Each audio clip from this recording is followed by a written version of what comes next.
Bonjour à tous et bienvenue dans cette nouvelle vidéo. La montre que vous découvrez ici, c'est la Baltic Aquascape. Donc Baltic, c'est une marque française. J'ai déjà testé une montre de chez eux. Donc c'était la Bicompax et c'est une montre que j'ai beaucoup appréciée, que j'apprécie toujours beaucoup d'ailleurs.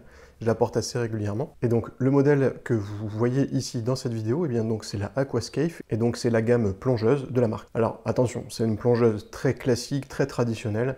De toute façon, si vous avez cliqué sur la vidéo, je suppose que la montre vous plaît déjà, mais c'est vrai que c'est pas une montre qu'on va choisir pour sa grosse originalité, pour le côté très innovant de son design.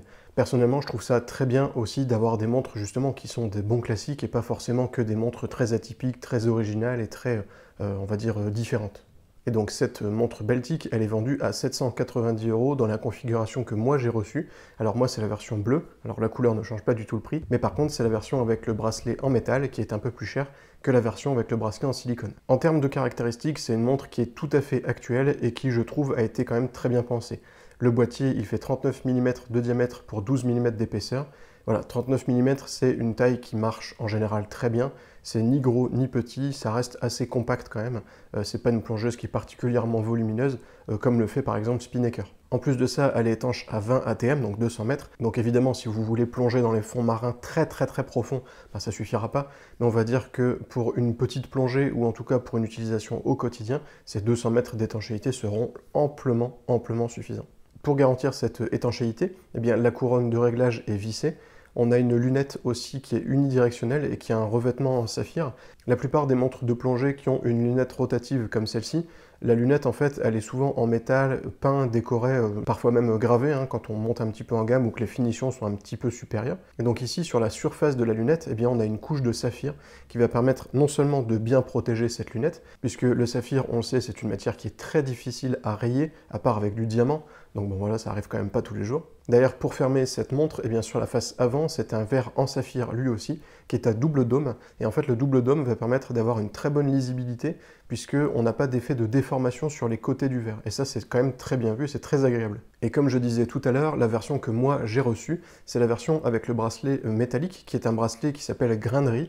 Alors en fait, c'est assez simple, on retrouve la forme des graineries sur le bracelet. Alors des bracelets en métal, il y en a de plein de types différents. Et donc ici, c'est un bracelet très vintage, avec justement cet aspect, je dirais, très fin, aussi très délicat. On s'approche un petit peu de la maille milanaise, alors quand même en beaucoup moins fin, c'est évident. La montre, elle est alimentée par un mouvement mécanique à remontage automatique qui est de chez Miyota. Donc Miyota, c'est un très grand constructeur japonais qui est réputé pour faire des bons mouvements avec surtout des bons rapports qualité-prix. C'est pas du très haut de gamme, c'est pas du mouvement suisse ultra cher et en même temps ultra performant, mais ce sont des mouvements qui sont reconnus pour être très fiables, très bien durer dans le temps et donc être d'excellents rapports qualité-prix. Le calibre qui est utilisé, c'est le calibre 90-39. Et en fait, quand on regarde un petit peu sur le site de Miyota directement, on remarque que ce calibre fait partie de la gamme premium de chez Miyota. Alors c'est très bien, mais en fait je sais absolument pas ce que ça veut dire, puisque nulle part sur le site de Miyota, c'est spécifié ce que veut dire cette gamme premium. Mais bon, honnêtement, c'est pas très grave, moi ça m'importe peu. Tout ce que je sais, c'est que ce mouvement-là, il est réputé pour être fiable, précis, et c'est vrai que tout le temps où j'ai porté la montre, j'ai jamais remarqué de dysfonctionnement. Enfin bref, c'est un mouvement qui fait amplement son taf. Cette Aquascape, elle a un cadran qui est quand même assez épuré, dans le sens où il n'est pas forcément travaillé avec énormément de détails, mais encore une fois, c'est pas du tout un reproche. On a les index nécessaires à une lecture rapide et précise de l'heure, ce qui est déjà très bien. On a des aiguilles qui sont simples, qui sont taillées en pointe à leur extrémité.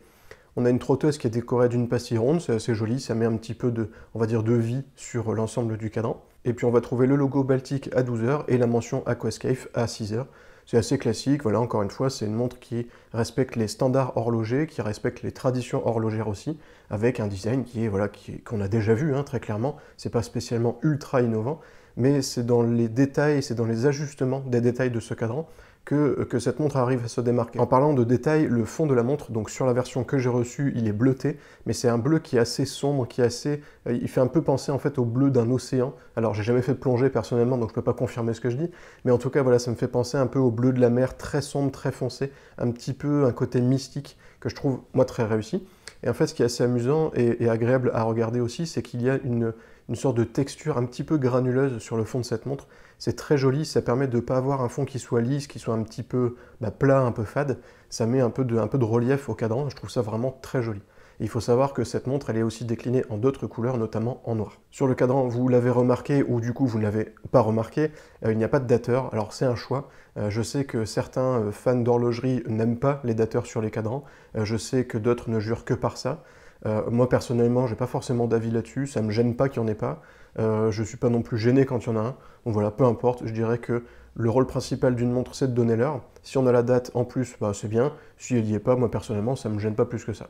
Ce qui est plutôt sympa aussi sur ce cadran, c'est qu'on a une belle luminescence, donc sur les index et sur les aiguilles. Alors ça respecte un petit peu les classiques des montres de plongée. Il faut savoir qu'une montre de plongée, c'est reconnaissable à son étanchéité, qui est forcément suffisante pour immerger au moins entièrement la montre dans l'eau. En général, les montres de plongée sont aussi très lisibles, puisqu'on imagine bien que quand voilà, on est en situation de plongée, on n'a pas forcément le temps de déchiffrer l'heure qui est affichée sur la montre, il faut que ce soit lu rapidement. Et aussi avec une bonne luminescence, puisque voilà, le temps qu'on descende dans l'océan, eh bien, la luminosité baisse de plus en plus, et c'est intéressant de pouvoir lire l'heure au moins pendant quelques minutes. Maintenant, je vais vous donner mon avis sur cette Baltic Aquascape. Moi, personnellement, je trouve que c'est une montre qui est très soignée. En fait, dans les détails, dans la construction, dans l'impression de qualité, c'est une montre qui est vraiment très remarquable. Encore une fois, les détails sont précis, ils sont très bien ajustés. Récemment, j'ai obtenu un objectif macro, donc qui me permet de voir les détails de très très près. Et c'est là qu'on voit que les peintures, les gravures, les index, tout est placé avec une très très bonne précision. C'est très joli, le travail est d'une qualité vraiment remarquable.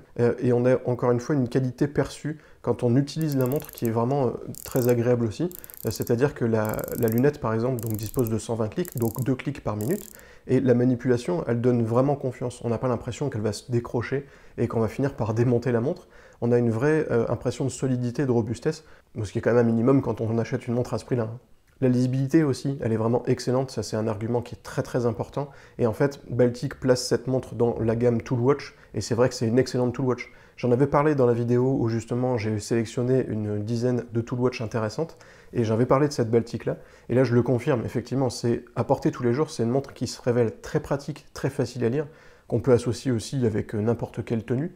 Et ce qui est assez amusant, c'est qu'en fait, comme elle a un boîtier et un cadran qui sont assez neutres, on va pouvoir associer des styles de bracelets différents et qui feront que ça va donner une âme aussi un peu différente à la montre. C'est vraiment intéressant et ça va permettre de ne pas se lasser de cette Baltic. Le bracelet de cette Aquascape, je trouve qu'il est de très bonne qualité.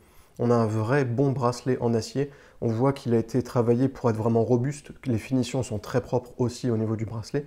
Et en plus, ce qui est assez intéressant, et ce qui est même probablement le meilleur argument de ce bracelet, c'est qu'on a un réglage micrométrique. C'est-à-dire que pour les bracelets en acier, on va dire un peu classiques, qu'on trouve assez facilement, la plupart du temps pour le régler, on va enlever un ou plusieurs maillons, ou en rajouter, tout dépend. Et en fait après ça, le réglage reste du coup relativement peu précis. Et en fait là, grâce au réglage micrométrique, on va pouvoir ajuster vraiment petit à petit la taille du bracelet et ainsi avoir le réglage qui convient parfaitement au poignet. Ça, c'est un vrai bon argument. Moi, c'est en partie pour ça aussi que d'habitude, je ne suis pas très fan des bracelets en métal, parce que c'est toujours assez difficile d'avoir pile poil la bonne taille à son poignet, sachant que si on le serre trop, c'est pas du tout agréable. S'il n'est pas assez serré, la montre bouge. En général, elles sont un peu plus lourdes, etc. Donc vraiment, ici, là-dessus, le réglage micrométrique, je trouve que c'est vraiment un très bon point fort pour ce bracelet. Ce qui est intéressant aussi, c'est que on a des pompes d'attache rapide qui vont permettre en fait d'enlever le bracelet très rapidement et de le remettre aussi très rapidement si vous le souhaitez. Donc ça ne nécessite aucun outil. Et en plus de ça, on va pouvoir adapter ce bracelet sur toutes les montres de chez Baltic, ou globalement une grosse partie des montres qui ont une entrecorne de 20 mm. Après, j'ai un ou deux points négatifs quand même envers cette montre, notamment le premier, c'est le prix du bracelet en métal. Alors, il faut savoir qu'il y a 95 € d'écart entre la version bracelet silicone et la version bracelet en métal. Personnellement, je ne trouve pas que cet écart de prix soit particulièrement choquant. Enfin, moi, en tout cas, personnellement, ça ne me choque pas. Mais c'est vrai que je pense que pour la plupart des gens, l'écart de prix va être difficile à être assimilé, puisqu'en fait, sur le site de Baltic, il manque, je pense, un petit discours qui dit « Voilà, ce bracelet, il coûte autant parce que ci, parce que ça, parce qu'il est d'excellente qualité, parce qu'il y a ce réglage micrométrique. » C'est noté, à droite à gauche, mais en fait, je pense qu'il manque peut-être une mise en avant un petit peu plus importante pour le bracelet. Alors voilà, si je peux me permettre de donner du coup un conseil à la marque Baltic, c'est peut-être un peu mieux mettre en avant le bracelet métallique, parce que c'est vrai qu'il est vraiment bien, encore une fois, il est de très bonne qualité, mais ça je l'ai déjà dit plusieurs fois, mais c'est vrai que l'écart de prix, je pense, pour la plupart des gens, peut être assez difficile à comprendre. Et après, moi j'ai déjà vu plusieurs fois sur des groupes Facebook horlogers et même sur d'autres sites, qu'en fait, il y a pas mal de gens qui trouvent que la montre est chère pour le mouvement qu'elle propose. Alors c'est sûr que si on achète une montre pour son mouvement, c'est évident que celle-ci, elle est chère. C'est une montre qui est alimentée par un mécanisme japonais. On sait très bien que Miyota fait des mécanismes voilà, qui ont un bon rapport qualité-prix, mais ce n'est pas des mécanismes qui coûtent très cher à produire et qui ne sont pas vendus très cher non plus. Alors j'ai même déjà vu des personnes dire ouais, le mécanisme il coûte 15 €, sachant que la montre elle est vendue 700 € après, ils se font une sacrée marge. Alors oui et non, peut-être. Honnêtement, je ne connais pas tous les coûts de fabrication chez Baltic, puis honnêtement, ça ne m'intéresse pas. En fait, ce que je veux vous dire ici, c'est simplement qu'il ne faut pas considérer une montre que pour son mouvement. On va acheter un style, on va acheter une qualité d'assemblage, on va acheter une ambiance, on va dire, une expérience qu'on va avoir avec cette montre, une qualité aussi. Et puis, il faut savoir aussi que les micro-marques comme Baltic n'ont pas forcément la capacité d'avoir des marges minuscules. Il faut qu'elles puissent gagner de l'argent pour pouvoir créer de nouveaux modèles, pour pouvoir vivre aussi, tout simplement. Et contrairement à des marques comme, je sais pas, comme Casio, comme Diesel, Festina, etc., des marques qu'on va trouver, peut-être pas en grande surface, mais en tout cas chez des bijoutiers, c'est des marques qui ont énormément de moyens, qui vendent et qui vendent et qui vendent énormément de montres. Donc elles peuvent faire des montres beaucoup moins chères, à des prix moins élevés, parce qu'elles se permettent d'avoir des marges aussi moins élevées. Ici, dans le cadre de Baltic, mais ce n'est pas le cas. Il faut qu'ils puissent vivre, encore une fois. Donc personnellement, je ne trouve pas que le prix soit particulièrement élevé, surtout dans la version avec le bracelet en silicone. Personnellement, si je devais l'acheter, j'opterais pour cette version-ci, quitte à acheter après le bracelet en métal si j'ai envie de me faire plaisir. Mais voilà, en tout cas, je ne trouve pas, encore une fois, que le prix soit complètement démentiel. Je pense qu'il est assez facilement justifié par tout ce que j'ai dit juste avant. Voilà, ce test est terminé, j'espère qu'il vous a plu. Moi personnellement, c'est une montre qui m'a beaucoup plu. J'ai vraiment apprécié de la prendre en photo, en vidéo et vous la montrer dans ce test. Si ça vous a plu et que vous n'êtes pas encore abonné, eh bien je vous invite à le faire. C'est juste un petit clic sur un bouton en dessous de la vidéo. Ça ne vous coûte rien, ça me permettra de faire grandir un petit peu la chaîne YouTube de La Petite Trotteuse, qui commence à grossir petit à petit, c'est très bien. Vous pouvez aussi me suivre sur Instagram, où je poste très régulièrement des photos qui ne sont pas forcément postées dans les tests ou qui ne sont pas forcément partagées ailleurs. Donc comme ça vous permettra d'accéder à un contenu un petit peu exclusif, on va dire. Et puis en attendant la prochaine vidéo, le prochain test, etc., je vous dis à très bientôt sur lapetitetrotteuse.com et sur tous nos réseaux sociaux. À bientôt, ciao.